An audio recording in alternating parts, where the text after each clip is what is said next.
Apa kabar semua? Senang sekali saya Rini Ayuning Tias dapat menjumpai Anda kembali dalam program kesayangan kita, Dokterku, disiarkan dari studio El Sinta TV, 94,8 FM Fit Radio Bandung, dan 95,7 FM Fit Radio Semarang. Seperti biasa, selama 1 jam ke depan, kami akan menyajikan informasi seputar kesehatan Anda dengan tema kali ini mengenai sirkumsisi pada bayi. Bagi Anda yang ingin bertanya, silakan di 021-2520-666 atau bisa juga kirim pertanyaan ke email kami di dokterkuelsinta@yahoo.co.id. Anda juga bisa mendownload aplikasi El Sinta Mobile di Play Store milik Anda tentunya. Dan hari ini pemirsa, kita kehadiran dengan Dr. Dina Perdanasari SPBA. Beliau adalah dokter spesialis bedah anak dari Omni Hospitals Pulau Mas. Kita sapa dulu Dr. Dina yang perdana nih tampil di sini ya, sesuai namanya perdana ya. Oke, baik. Dr. Dina, Assalamualaikum warahmatullahi wabarakatuh. Waalaikumsalam warahmatullahi wabarakatuh. Kabarnya bagaimana? Baik, alhamdulillah. Alhamdulillah baik, alhamdulillah sehat, luar biasa ya. Karena hari ini mau bagi-bagi ilmunya kepada kita semua, khususnya mungkin adik-adik yang lagi nonton juga kali ya, yang putra-putra nih lagi nonton seputar sirkumsisi pada bayi. Nah, mungkin dulu pernah di sirkumsisi, masih inget gak ya waktu bayi gitu ya. Nah, ini seputar sirkumsisi atau istilahnya tuh orang awam bilang sunat atau hitan gitu ya. Sebenarnya sih pengertian dari sirkumsisi ini apa gitu, karena kan kalau zaman dulu nih aku tahu nih teman aku nih ada yang libur nih atau pas lagi libur sekolah tuh sengaja gitu kan langsung minta ke orang tuanya untuk disunat, terus diraya-rayain deh biar dapat amplop katanya gitu ya. Tapi sebenarnya tujuan dari hitan itu nanti apa? Tapi pengertiannya dulu di dokter. Sebenarnya sirkumsisi, hitan, sunat itu sebenarnya apa sih dok pengertiannya? Ya, sirkumsisi atau yang rutin disebut sunat ya oleh orang awam atau nama lainnya juga disebut hitan, itu adalah prosedur pembedahan yang dilakukan secara terencana untuk membuang kulit yang menutupi dari batang penis pada organ kemaluan laki-laki. Jadi dilakukan secara terencana nih gitu ya, atas kemauan mungkin anaknya juga, kesiapan anaknya juga dan juga atau mungkin orang tuanya juga gitu. Kalau bayi kan emangnya dia mau ya. Oke. Tapi pada prinsipnya tadi kan memang ada tujuannya. Untuk alasan medisnya bagaimana dokter? Karena kan tadi istilahnya kulitnya ini dibuang gitu ya. Nah ini untuk alasan kesehatannya itu barangkali seperti apa? Khusus pada bayi dulu deh gitu ya. Karena ini kan fokusnya pada bayi gitu ya. Ini maksudnya apa sih? Iya. Kalau dulu mungkin orang tua takut gitu ya mendengar sunat pada bayi. Ya karena biasa anak yang disunat itu umurnya sekitar 4 tahun, 5 tahun. Udah gede gitu ya? Udah gede ya, menjelang sekolah biasanya disunat.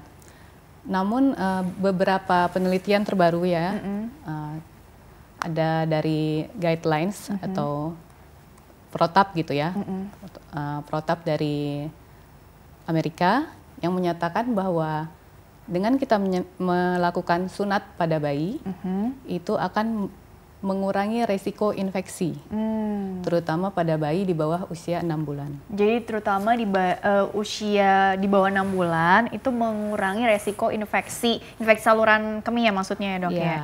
Saluran kencing ya. Iya saluran kencing gitu ya, karena kan orang kan sering mengaitkan ke kalau di Islam nih gitu ya, Muslim kan wajib nih atau apa gitu kan, istilahnya seperti itu, atau memang terkait dengan mungkin apa ya budaya ada atau kebiasaan segala macam gitu, dan pastinya ini memang alasan medis begitu ya dok ya. Itu tadi guidelines dari Amerika malah mengatakan ini untuk mencegah infeksi saluran kemih atau saluran kencing gitu ya dok ya. Mengapa sih pada bayi, ini laki-laki ya dok ya, karena kalau perempuan sendiri bagaimana dok, apakah perlu disunat juga di usia-usia mungkin kurang dari 6 bulan tadi? Perbandingannya seperti apa antara bayi laki-laki dan bayi perempuan nih kalau dilihat dari anatomis nih, kan bagaimana tuh, berbeda kan? Ya dari anatomis ya, anatomis ya Mbak Rini. Anatomis perempuan dan laki-laki itu jelas jauh berbeda. Yang pertama itu laki-laki itu lebih tertutup. Saluran kencingnya jadi tertutup lagi oleh kulit. Kulitnya itu kita sebut kalau bahasa medisnya preputium ya, atau orang awam bilang kulup. Kulup ya. Kalau sementara perempuan kulitnya itu hanya di sampingnya aja. Jadi saluran kencingnya di tengah, kulitnya kan hanya di sampingnya seperti bibir begitu ya. Ya. Jadi kulitnya itu tidak menutupi dari saluran kencingnya. Beda dengan anak atau bayi laki-laki yang ketutup tuh saluran kencingnya gitu ya. Jadi ibaratnya gini, kalau tadi mencegah infeksi saluran kencing gitu ya. Berarti kalau ada infeksi berarti itu ada masalah apa sih? Apakah ada bakteri di situ atau mungkin dari faktor kebersihannya, atau maksudnya apa memang bagaimana dokter kalau dilihat dari kaitannya, apakah memang murni faktor kebersihan aja orang tuanya nih yang nggak telaten ngebersihinnya, kan namanya baik gitu ya, atau mungkin ada faktor yang lain juga, memang bayinya memang rentan daya tahan tubuhnya, atau bagaimana itu dokter? Jadi sebetulnya pada 2 tahun pertama itu memang ada yang kita sebut fimosis fisiologis. Fimosis fisiologis. Ya. Itu apa pengertiannya? Itu pengertiannya jadi kulit kulupnya tadi itu menempel ke batang penisnya dan sulit untuk ditarik atau dibersihkan. Oh, itu kelainan atau apa dokter? Kok Tidak, bisa menempel? Itu fisiologis. Jadi pengertiannya apa kalau fisiologis nih? Kan jadi banyak yang nggak tahu. Normal terjadi pada bayi laki-laki. Oh. Hanya nanti yang membedakan apakah perawatan kebersihan dari organnya itu bersih atau tidak gitu. Kalau tidak bersih, ya akan menimbulkan infeksi saluran kencing. Oh begitu ya, karena jadi menempel itu, tapi fisiologis artinya ya secara alami tuh normalnya seperti itu gitu ya dok ya? Ya. Oke, jadi memang tugasnya orang tua nih, karena kan kalau bayi nggak bisa bersihin sendiri kan. Nah orang tuanya ini bener-bener tuntas nggak sih ngebersihinnya, atau mungkin jangan-jangan ada kotoran yang masih tersisa nempel di situ, terus jadi sarang kuman bakteri di situ begitu ya dok ya, jadilah si infeksi itu begitu ya dok ya. Apakah memang kejadiannya ini memang paling banyak di tadi dok 6 bulan pertama, atau mungkin ya sampai 1 tahun lah, atau mungkin sampai 2 tahun tadi, sehingga fokusnya memang lebih baik tuh di usia-usia seperti ini nih supaya mencegah infeksi itu sendiri? Ya, jadi bukan berarti orang tuanya kurang bersih gitu membersihkannya ya, karena memang sulit dibersihkan. Jadi kadang-kadang pun orang tuanya udah maksimal membersihkannya, hanya karena memang strukturnya menempel seperti itu, maka tetap terjadi infeksi saluran kemih, begitu. Jadi memang karena dari sananya juga bentuknya seperti itu ya, jadi agak sulit dibersihkan juga gitu ya. Ada yang memang udah bener-bener maksimal tadi ya kata dokter, nggak taunya tetap ya kena juga infeksinya itu gitu ya dok ya. Kalaupun memang gini dok, kalaupun memang terjadi infeksi saluran kencing, itu keluhannya di bayinya sendiri seperti apa? Bayi kan belum bisa belum bisa ngomong kan, maksudnya sakit gitu kan, enggak kan. Jadi apakah nampak gitu, terlihat, atau mungkin ada ciri-ciri gejala yang bisa kita waspadai gitu loh sebagai orang tua atau caregiver gitu dari infeksi saluran kencing pada bayi itu sendiri? Yang paling sering itu adalah demam ya, demam berulang. Kemudian kalau memang dia fimosis pada saat mau buang air kecil, itu penisnya seperti menggelembung kalau kasus yang berat ya. Oh, kasus yang berat sampai menggelembung. Kalau yang ringan nggak sampai seperti itu, tapi ada keluhan lain nggak? Keluhan lainnya itu biasanya demam tidak berulang. Demam berulang? Ya, demam berulang. Demam berulang, terus kemudian, tapi kalau untuk nyeri atau enggak kan kita nggak bisa tahu, paling bayinya itu yang lebih lebih rewel, jadi gampang nangis, terus kemudian juga apakah mungkin sampai ada kan berdarah atau apa, kan khawatirnya kalau infeksi tuh kan namanya itu meradang atau apa, sampai seperti itu nggak dalam kasus yang berat dokter? Ya, dalam kasus yang berat kita lihat kulitnya itu menggelembung, ya, kemudian merah, nyeri, terutama ya, kalau sakit gitu. Dan masalahnya tidak berhenti sampai di situ gitu. Dari saluran kencing itu kan yang paling atasnya itu dari ginjal kan, ya. Jadi awalnya dari saluran kencing yang luar, dari fimosis tadi, nanti infeksinya bisa menjalar naik gitu. Oh, komplikasinya maksudnya? Komplikasinya. Bahasa ininya ascending infection ya, hingga ke ginjal. Gitu. Jadi intinya mengapa harus segera disirkumsisi kalau kasusnya ini udah infeksi yang berulang, karena resiko kuman atau bakterinya itu naik, nggak cuma di area organ reproduksinya aja, tapi maaf bisa naik ke area ginjal segala macam. Jadi mengancam apa ya organ-organ yang lainnya begitu ya dok ya? Iya betul. Oke, baik dokter, kita jeda dulu sebentar. Nanti dilanjutkan kembali di segmen selanjutnya lebih detail lagi seperti apa ya. Baiklah pemirsa, jangan kemana-mana, tetaplah bersama kami. Kami akan kembali sesaat lagi.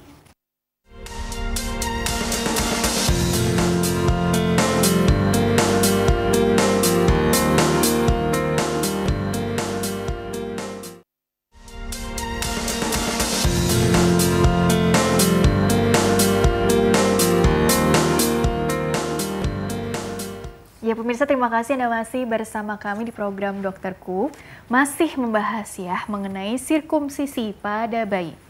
Bersama dengan Dr. Dina Perdanasari SPBA. Beliau adalah dokter spesialis bedah anak dari Omni Hospitals Pulau Mas ya. Baiklah, Dr. Dina, kita lanjutkan kembali. Tadi menarik ya, kasusnya ini mencegah. Tujuan dari sirkumsisi bagus untuk alasan medis, untuk mencegah infeksi saluran kencing, saluran kemih gitu kan pada bayi laki-laki. Nah, kalau kita bicara tadi, dokter sempat bahas fimosis nih. Nah, cara taunya memang artinya gini kan, kalau sunat kan ada yang maunya nanti aja orang tuanya segala macam. Itu nanti mungkin dibahas lagi lebih detail lagi nanti ya. Tapi pada prinsipnya begini, kalau memang ternyata ada penyakit yang memang harus segera diobatin, dituntaskan, itu pemeriksaan dan pengobatannya itu apakah memang nanti ujung-ujungnya dengan sirkumsisi atau mungkin ada tambahan-tambahan lainnya, kan kita nggak tahu dok. Tapi untuk di awal nih, untuk penegakan diagnosisnya gitu, apakah memang ini fimosis atau mungkin yang lain, kira-kira bagaimana itu dokter? Ya, untuk para moms di rumah ya, kalau memang ada kecurigaan, ada sesuatu yang lain gitu di organ kelamin laki-laki, bayi laki-lakinya, tentu saja terutama yang paling penting itu segera dibawa ke dokter spesialis ya, anak ya, yang pertama, dokter spesialis anak. Kemudian nanti dokter spesialis anak akan memeriksa dan mengkonfirmasi, oh betul ini ternyata ada fimosis begitu. Fimosis. Kemudian untuk mengetahui ada atau tidaknya infeksi saluran kemihnya itu biasanya dilakukan pemeriksaan dari air kencingnya. Gitu. Tes urin gitu tes ya dok urin, ya? ya diambil. Jadi apa sih istilahnya di kultur ya, si bakterinya ini dilihat nih ada nggak sih gitu ya dok ya? Oke. Ya. Baru setelah itu gimana langkah-langkah selanjutnya dokter? Ya, nanti tergantung dari seberapa berat infeksinya ya. Biasanya memerlukan antibiotik minum, atau kalau berat antibiotiknya melalui infus. Waduh, ya dilihat-lihat juga kasusnya gitu ya dok ya. Tapi pada intinya pertama konsul dulu lah, udah pasti ya ke dokter spesialis anaknya ya, bukan dokter spesialis yang lain. Terus nanti dicari tahu, terus kemudian kalau memang dicurigai ke arah infeksi, barulah dilakukan pemeriksaan pemeriksaan urinnya ini ya. Nanti baru dibawa ke lab, dilihat istilahnya nanti ini hasilnya apa, baru deh nanti pengobatannya bagaimana, apakah perlu antibiotik yang apa tergantung dari ringan sedang beratnya atau bagaimana juga nih dokter? Ya, tergantung dari ringan sedang beratnya. Sebaiknya kalau memang orang tua curiga ada yang bermasalah ya, terutama karena bayi kan nggak bisa ngomong, bayi nggak bisa ngomong, hanya bisa menangis gitu. Ya alangkah baiknya jangan dikasih tempelan macam-macam biasanya ya. Jadi langsung dibawa untuk dicari tahu, tentunya dilakukan pemeriksaan ya, pastinya seperti itu. Dan ternyata memang arahnya nih harus di sirkumsisi nih gitu kan, misalnya dok ya. Harus saat itu juga, artinya urgent nih sifatnya, karena kan kalau nanti dibiarkan komplikasinya tadi dokter bilang oh ke ginjal atau apa kayaknya kok ngeri ya gitu, apalagi ini masih bayi gitu loh gitu. Jadi bagaimana itu dokter untuk persiapannya juga, dilihat dari hasil pemeriksaan atau ada hasil dari wawancara dengan orang tuanya, kemudian juga tes urinnya juga barangkali. Jadi gimana tuh langkah-langkah selanjutnya persiapan sampai ke tahapan masuk ke meja bedah lah ibaratnya begitu. Belakangan ini mulai tren ya, itu sunat pada bayi, terutama bayi baru lahir. Dan trennya itu bukan hanya di kalangan umat muslim yang beragama Islam, beberapa agama lain juga mulai sadar pentingnya untuk kesehatan. Begitu. Jadi ini mencegah nih ya, jadinya mencegah. Sebelum infeksi saluran kemih malah udah disunat duluan gitu ya dok ya? Tapi kalau pada bayi tentu perlu persiapan. Jadi tidak baru lahir langsung disunat, oh tidak. Hari pertama kita ya, Hari enggak juga ya. Enggak ya. Jadi apa persiapannya itu dari segi apa? Maksudnya pemeriksaan daya tahan, misalkan daya tahan tubuhnya si bayi. Ini kan kalau orang dewasa kan logikanya mau operasi aja kita dicek dulu tensinya lah, gula darahnya lah, terus semuanya lah gitu kan. Nah kalau bayi bagaimana dokter? Nah bedanya di mana? Gitu? Yang pertama dilihat dulu ya, kelaminnya itu normal atau tidak. Tadi ya. pemeriksaan klinis dulu ya. Pemeriksaan klinis. Karena takutnya ada kelainan seperti pada kasus hipospadia, itu kan kontraindikasi ya, dan kali ini tidak boleh dilakukan sirkumsisi gitu, karena harus diperbaiki kelainan strukturnya. Setelah itu pertama, kenapa periode 24 jam awal tidak dilakukan sunat? Karena kita perlu memastikan kalau bayinya itu betul-betul stabil. Oh, stabil ini dalam artian apa nih dokter? Kondisinya baik. Ya. Suhunya semuanya lah ya, penilaian umum lah ya yang normal. Oke. Kemudian baru tuh bisa dilakukan tindakan gitu ya dok ya. Yang paling penting lagi satu lagi adalah pemeriksaan apakah dari keluarga ada kelainan darah, kelainan pembekuan darah. Pertimbangannya apa itu dokter? Karena kan karena tindakan sunat itu kan resikonya perdarahan ya, salah satunya ya, resikonya perdarahan. Nah itu kita perlu pastikan kalau bayinya itu tidak memiliki kelainan pembekuan darah, sehingga tidak terjadi perdarahan yang berkepanjangan begitu. Oh begitu maksudnya. Nah dok, mengenai ini kan dokter spesialis bedah anak ya. Kan kalau dulu kan sunat konvensional atau apalah istilahnya ya memang langsung ke meja operasi ya dibedah secara umum gitu ya dok ya. Tapi kan ada juga metode-metode lain nih yang makin kesini kok ada pilihan ini, entah itu laser, entah itu klem atau apa macam-macam gitu ya dok ya. Tapi sebenarnya kalau dilihat dari perbandingan itu disesuaikan dengan kebutuhan atau kasus dari masing-masing anaknya tadi, atau memang opsional yang ya udah orang tua maunya seperti ini, atau bagaimana sih dok itu prinsipnya dok untuk pilihan-pilihan tekniknya itu sendiri, bagaimana itu dokter?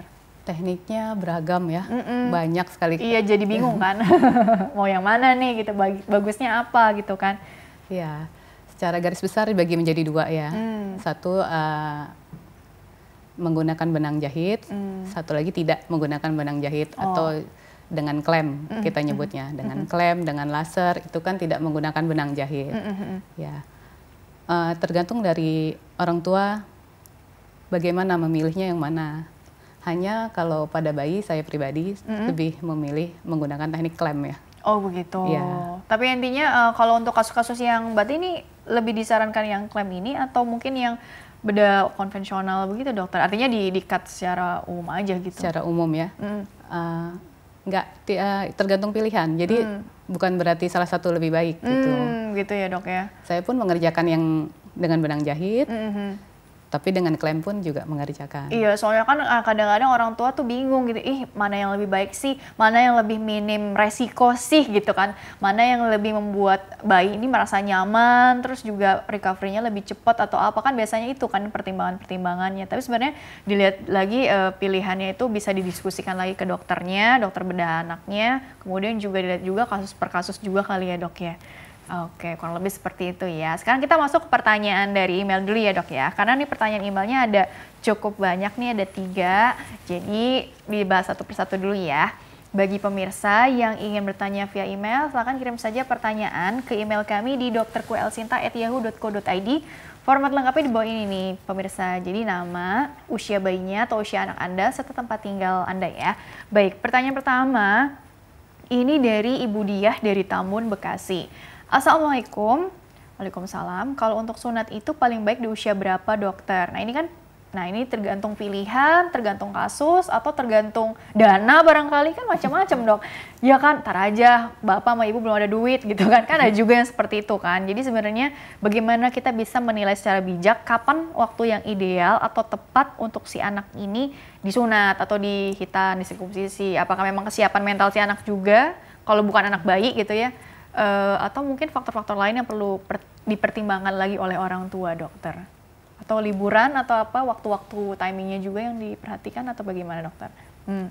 Timing terbaiknya ya tentu saja sebelum terjadi infeksi ya. Lebih disarankan sedini mungkin pada bayi, karena resiko infeksi saluran kemih berulang tadi. Namun ini kembali semuanya kepada orang tua. Betul. Ya. Hanya kalau pada bayi itu yang paling menonjol adalah tidak traumatik gitu. Jadi anaknya tidak traumatik, dia beda dengan kita menyunat pada anak yang lebih besar, kemudian dengan obat bius lokal gitu ya, lebih traumatik buat anaknya. Oh gitu. Terbayang-bayang terus gitu. Oke. Mungkin ada juga kan kasus anak berkebutuhan khusus, bagaimana nanti dikitannya gitu ya. Jadi sebenarnya itu dilihat-lihat juga bagaimana supaya si anaknya ini tetap nyaman, metode apa yang cocok begitu ya. Itu perlu dikonsulkan kembali sih ke dokter yang menangani atau menangani si anaknya ini langsung. Tapi pada prinsipnya kalau ditanya kapan paling baik di usia berapa, itu jadi balik lagi ke pilihan masing-masing dari orang tua, tapi sebisa mungkin kita tadi mencegah si infeksinya ini begitu ya? Iya. Oke, prinsipnya seperti itu. Baiklah, pertanyaan selanjutnya dulu nih dari Ibu Ana, usianya 27 tahun dari Bogor. Oke, dokter, anak saya ini yang pertama nih sekarang usianya 3 tahun lebih. Keluhan anak saya yang pertama, maaf ya dok ya, buah zakar yang sebelah kirinya ini belum turun, dan si buah zakar yang belum turun itu ada di sekitar selangkangan atau di atas penisnya, namun anaknya seperti anak biasa atau normal, tidak ada keluhan sama sekali. Yang saya mau tanyakan, tindakan apa yang harus saya lakukan selain harus operasi? Apabila harus operasi, apa ada efek samping jangka panjangnya setelah operasi? Nah, itu kan tadi kan pertimbangannya juga nih, recovery-nya bagaimana, resikonya bagaimana supaya bisa ditekan, si anak bisa nyaman kembali beraktivitas. Usia 3 tahun kan lagi senang-senangnya keliling-keliling tempat tinggal tuh atau tempat sekolah, ya. Iya, artinya lagi mengeksplor dunianya, lingkungannya. Jadi supaya cepet pertimbangannya, cepet recovery-nya juga segala macam. Kasus yang seperti ini, bagaimana dokter? Apakah sirkumsisi atau apa nih, operasi apa nih maksud begitu dokter? Usia 3 tahun anaknya, keluhannya tadi maaf buah zakarnya ini turun gitu, dan apa nih, tapi anaknya sebenarnya nggak ada keluhan sih. Nah ini bagaimana itu dokter? Belum turun, sorry tadi begitu. Ibu Ana ya? Ibu Ana dari Bogor ya, usia 27. Untuk Ibu Ana ya perlu diketahui bahwa buah zakar itu harus berada di dalam kantung zakar. Ya. Karena kedepannya itu akan mempengaruhi proses pembentukan dari sperma. Dan kalau dia tidak berada di dalam kantung zakarnya, juga terdapat resiko tinggi untuk terjadinya kanker dari Resikonya seperti itu ya, alasan medis dan juga tadi untuk masalah di masa depannya tadi ya. Tapi pada prinsipnya jadi apa yang harus dilakukan selain harus operasi? Apa bisa cara lain selain, artinya yang non operasi gitu dok? Kalau ini kan masalah letaknya segala macam gitu ya dok ya. Harus dioperasi. Harus dioperasi gitu ya, tidak ada cara lain ya. Karena tadi pertimbangan resikonya ya yang cukup berat gitu ya. Jadi memang mau tidak mau ya Bu ya harus dioperasi gitu sarannya ya. Mungkin perlu konsul kemana sih dok kalau seperti ini untuk Ibu Ana nih, anaknya usia 3 tahun. Pertama tadi ke dokter anak dulu, lalu nanti dirujuk ke dokter bedah anaknya gitu ya. Prinsipnya seperti itu ya Bu ya. Baik, pertanyaan selanjutnya dari Bapak Abdul dari Ciracas. Dokter, apa penyebab infeksi saluran kencing berulang pada bayi? Oh, pertanyaannya tadi sama pertanyaan aku nih. Apakah hanya fimosis dan penanganannya bagaimana? Apakah harus selalu disirkumsisi dini? Terima kasih. Infeksi saluran kemih, oke. Apakah hanya karena fimosis atau ada kemungkinan lain? Dan penanganannya juga seperti apa? Apakah harus selalu sirkumsisi dini? Bagaimana untuk Bapak Abdul dari Ciracas, dokter? Ya, untuk pertanyaan buat Bapak Abdul ya. Ya. Pertama itu tadi saya sudah jelaskan mengenai struktur dari kelamin laki-laki ya, yang memang pada 2 tahun pertama itu memang lengket kulitnya ke batang penisnya dan agak sulit ditarik untuk dibersihkan ya. Itu pertama faktor bawaan dari bayinya yang menyebabkan dia rentan terjadi infeksi. Ya. Kemudian bayi itu sendiri kan memang dia rentan gitu. Bayi dan orang tua itu kan merupakan rentang usia yang rentan untuk terkena infeksi. Nah, kadang-kadang sudah dimandikan, sudah bersih gitu ya. Misalnya bayinya diare, pakai popok gitu, pakai popok. Popoknya jarang diganti. Jadi dari BAB-nya itu kena mungkin ke daerah kemaluannya, baik laki-laki atau perempuan ya. Ya itu bisa bikin infeksi saluran kemih juga, itu yang paling sering sih. Popok, apa sih popok yang nggak diganti atau ruam popok, macam-macam begitu ya dok, suka dikait-kaitkan ke arah situ begitu ya. Jadi mungkin evaluasi lagi habit atau kebiasaan sehari-harinya, tadi apakah popoknya juga sering diganti atau enggak, atau mungkin ya intinya lebih detail lagi lah ya, mencari tahu kira-kira apa nih yang perlu diubah lagi gitu ya dok ya, kurang lebih seperti itu ya. Terus tadi yang apakah hanya fimosis, oh itu tadi sudah terjawab, penanganannya bagaimana, apakah harus selalu sirkumsisi dini, ya tergantung lihat-lihat kasusnya juga begitu ya. Oke, dokter, kita kembali lagi ya dok ya, mengenai tadi kan dokter juga menjalankan metode klaim juga, metode yang apa yang tadi di meja operasi juga gitu ya dok ya. Sebenarnya untuk perbandingan tadi kan masing-masing sebenarnya ada keuntungan, ada kelebihan gitu ya. Mungkin dari segi perbandingan tersebut, sebenarnya ada ini nggak sih dok? Oh mungkin kalau yang ini tadi recovery-nya jauh lebih cepat, jadinya mungkin lebih menguntungkan orang tuanya juga, menguntungkan anaknya juga. Terus hal-hal yang perlu diperhatikan apa pasca tindakan, mungkin perawatannya atau apa gitu ya, biar lukanya tuh cepat kering atau apa bekas disunatnya gitu kan. Orang kan biasanya seperti itu kan gitu kan. Jadi bagaimana itu dok follow up-nya setelah tindakan sirkumsisi itu sendiri? Secara umum pada bayi itu memang akan sembuh lebih cepat. Jika tidak ada faktor kelainan bawaan lainnya. Seperti yang saya bilang tadi, faktor kelainan pembukaan darah misalnya gitu. Jadi dan setelah sunat itu biasa diajarkan oleh dokternya tiap habis buang air kecil dibersihkan, kemudian diberikan larutan antiseptik biasanya. Udah dibekelin lah dari dokternya untuk orang tuanya. Benar. Ya. Kalau memang optimal perawatannya di rumah, insya Allah sekitar 3 hari sampai 5 hari anak sudah sembuh. Jadi gitu kurang lebih seminggu cukup lah ya? Cukup. Artinya yang penting tadi diperhatikan ada obat-obat tambahannya misalnya atau apa yang perlu dipakai rutin segala macam sampai tuntas lah ibaratnya ya. Ada edukasi khususnya. Sebenarnya sih orang udah tahu ya biasanya ya, tapi mungkin kan ada yang anaknya tiba-tiba jadi jauh lebih rewel atau mungkin ada nyeri juga kan, kita nggak tahu juga begitu ya dok. Kalau yang seperti itu ada obat-obat tambahan juga nggak sih, mungkin yang diminum atau apa? Ini kan bayi ya, jadi bagaimana juga gitu, tetap nutrisinya juga kan harus diperhatikan juga dong supaya dia juga istilahnya pada saat recovery itu dia benar-benar disupport juga dari dalam gitu. Bagaimana juga tips-tips untuk follow up seperti itunya dokter? Ya, kalau bayi di bawah 6 bulan tentu saja pakai ASI eksklusif ya, untuk nutrisinya yang adekuat, yang paling disarankan dari medis begitu. Kemudian tadi untuk anti nyerinya pasti dikasih, obat-obatannya ya. Selama prosedur dan sesudah prosedur, biasanya kan pulang ke rumah 2 hari atau 3 hari kontrol. Kalau bayi justru lebih enaknya begitu ya dok ya, artinya lebih cepat. Terus tapi dia benar-benar nggak ada ini kan dok, artinya apa dia nanti nggak inget dulu pernah di sunat nih waktu kecil kan, ada juga yang nggak apa-apa gedean dikit supaya dia bisa merasakan momennya dan bagaimana dia transisinya dia menjadi anak laki-laki dewasa atau apa, kan kadang-kadang suka seperti itu ya anggapan ya. Jadi sebenarnya ada bila dikaitkan seperti itu bagaimana juga begitu dokter? Apakah mungkin kalau yang pasiennya ini bukan bayi dia harus lebih bisa merawat lukanya, karena kan jangan naik sepeda dulu, jangan berenang dulu, kan pasti ada yang tambahan-tambahan seperti itunya juga tuh dokter. Biasanya bagaimana tuh edukasinya yang katakanlah ini bukan bayi atau mungkin udah 2 tahun ke atas. Nih kayak gini nih usianya 3 tahun kan tadi. Nah itu bagaimana itu dokter? Ya, sebenarnya kalau anaknya makin besar anaknya makin enak justru ya, karena kan udah paham ya, bisa diajak ngobrol ya dok ya? Bisa diajak ngomong, misalnya usia 4 tahun, 5 tahun, jangan begini, jangan begitu, gitu. Biasanya kan nanti kalau untuk anak yang lebih dewasa ada seperti ikat pinggangnya gitu ya, supaya ikat pinggang ada khusus ya dok ya? Khusus untuk supaya itunya sarungnya nggak kena gitu ke daerah. Pakai sarung aja atau bahkan begitu kan, macam-macam ya pokoknya sekarang gitu seperti itu ya dok ya.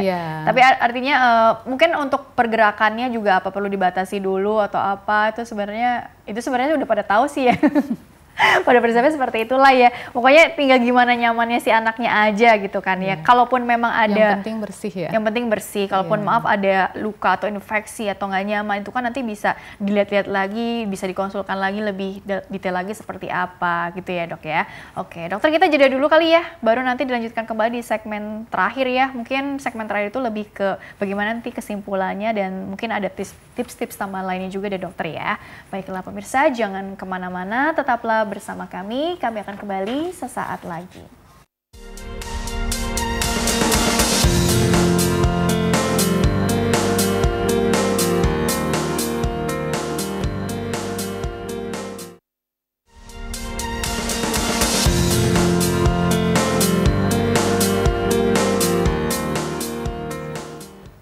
Ya pemirsa, terima kasih Anda masih bersama kami di program Dokterku, masih bersama dengan Dr. Dina Perdanasari SPBA.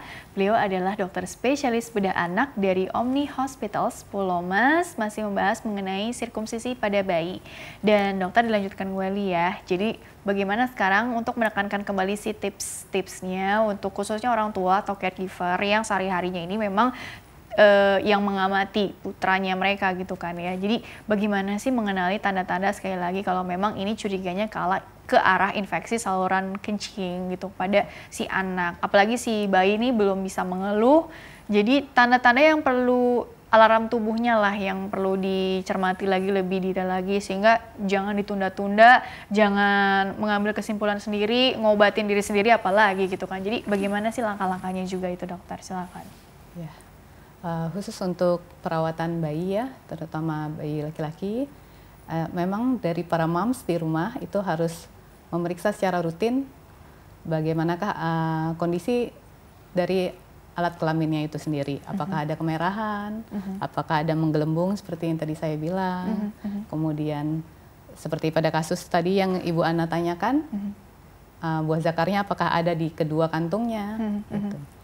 Jika moms curiga ada yang lain dari biasanya, ya bisa langsung berkonsultasi ke dokter anak atau boleh juga langsung ke dokter spesialis bedah anak kalau memang ini. Intinya kalau tanda-tandanya tadi perhatikan baik-baik dan nanti pastikan nanti didapat arahan ya dari dokter spesialis anaknya seperti apa. Dan untuk kembali lagi untuk menentukan juga nih tips untuk memilih kan sanitanya juga nih bagusnya metode mana yang terbaik segala macam. Nah itu sebenarnya balik lagi ke pilihan tadi si orang tuanya tadi, atau mungkin pertimbangan yang perlu diperhatikan apa saja sih, Dok? Artinya kesiapan si anak ini, katakanlah anaknya ini mungkin udah 2 tahun atau apa, jadi udah mulai ngerti kan, katakanlah nih bukan udah lewat nih waktu bayinya belum disunat, jadi anaknya udah agak gedean dikit gitu ya. Jadi itu sebenarnya kembali lagi pertimbangan yang perlu diperhatikan itu apa aja ya, perbandingan apa sajanya gitu barangkali, dokter? Ya, khusus untuk anak yang lebih besar gitu ya, udah kebetulan pas nonton video ini udah lewat nih, anaknya udah gede, Dok, gitu. Itu sebenarnya ada 2 pilihan untuk pembiusannya ya, supaya tidak nyerinya. Betul. Bisa dengan pembiusan lokal, itu yang sering kali dilakukan, atau dengan bius total di kamar operasi. Kembali lagi itu kembali ke pilihan orang tua. Betul. Kalau untuk kenyamanan dan rasa traumanya pasti lebih nyaman yang dengan bius total ya. Kadang kan anak juga kalau udah umur segitu takut gitu ya, apalagi kalau lihat jarum suntik atau apa gitu ya, Dok ya. Iya. Jadi memang kalau dibujuk pelan-pelan gitu ya. Tapi tadi ada pilihannya lokal atau total gitu ya. Tapi benar-benar intinya sih bagaimana nanti dilihat dari kondisi psikologis atau mental si anaknya juga dan dukungan dari orang tuanya juga supaya si anaknya ini jadi jauh lebih tenang pada saat tindakan sunat itu sendiri begitu ya, Dok ya? Iya, betul. Oke, kurang lebih seperti itu ya. Baiklah dokter, karena waktunya kan juga terbatas ya. Jadi kesimpulan yang bisa dokter sampaikan mengenai tema hari ini mengenai sirkumsisi pada bayi seperti apa? Singkat saja, silakan dokter. Ya, khusus untuk para moms dan orang tua di rumah, jangan ragu kalau ada kelainan dari organ kelamin bayi Anda, laki-laki atau perempuan, segera bawa berobat ke dokter anak. Dan jika memang ada kasus bedah, dokter spesialis anak akan mengkonsulkan kepada kami dokter spesialis bedah anak. Gitu. Jadi intinya jangan ragu untuk mencari jawaban dan kemudian nanti langsung kalau udah memang ada arahannya harus dilakukan sirkumsisi sesegera mungkin, jangan ditunda-tunda lagi ya. Mengingat tadi komplikasinya juga tadi bisa bahaya ke organ-organ lain juga gitu ya. Ini demi kesehatan putra Anda ya di rumah begitu ya. Baiklah dokter, terima kasih telah berbagi ilmunya di sini. Insya Allah membawa banyak manfaat untuk orang banyak, sukses dan berkah selalu untuk dokter Dina ya. Terima kasih. Iya, baiklah. Pemirsa, terima kasih juga Anda telah mengikuti program ini. Saya Rini Ayuning Tias beserta seluruh kru yang tugas mohon undur diri dari hadapan Anda. Terima kasih dan sampai jumpa.